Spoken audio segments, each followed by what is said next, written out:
Hello বন্ধুরা, কেমন আছো সবাই? আশা করি সবাই খুব ভালো আছো। আজকে বানাবো ভেটকি মাছের পাতুরি। তার জন্য 30 মিনিটের জন্য এক জায়গায় কাজু, পোস্ত আর সাদা সর্ষে আর কালো সর্ষে ভিজিয়ে রেখেছিলাম।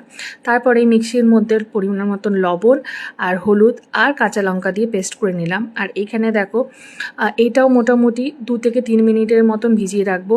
একটা জায়গায় লবণ জল করে নিয়ে ভেটকি মাছগুলো ধুয়ে রাখা ছিল, সেটাকে 2 থেকে 3 মিনিট আমরা ভিজিয়ে রাখবো। তারপরেই কটনের কাপড়ের ওপর শুকনো করে নেবো যাতে কোনো জল না থাকে। তারপর তার মধ্যে আদা কুচি আর লেবু দিয়ে দেবো।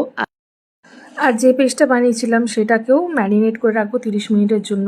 আর এর মাঝখানে কলা পাতাটাকে ভালো করে আমরা আগুনে সেঁকে নিলাম। তারপরে এরকম কালচিটে ভাব হয়ে গেলে মাঝখানের ডান্ডাটা ফেলে দিয়ে কলা পাতার মধ্যে যে পেস্টটা 30 মিনিট আগে বানিয়ে রেখেছিলাম ভেটকি মাছের, সেটাকে দিয়ে তার ওপর 2 পলার মতন তেল দিয়ে কাঁচা লঙ্কা দিয়ে আর যেমনভাবে আমি মুড়ছি তেমনভাবে সুন্দরভাবে মুড়ে নিও।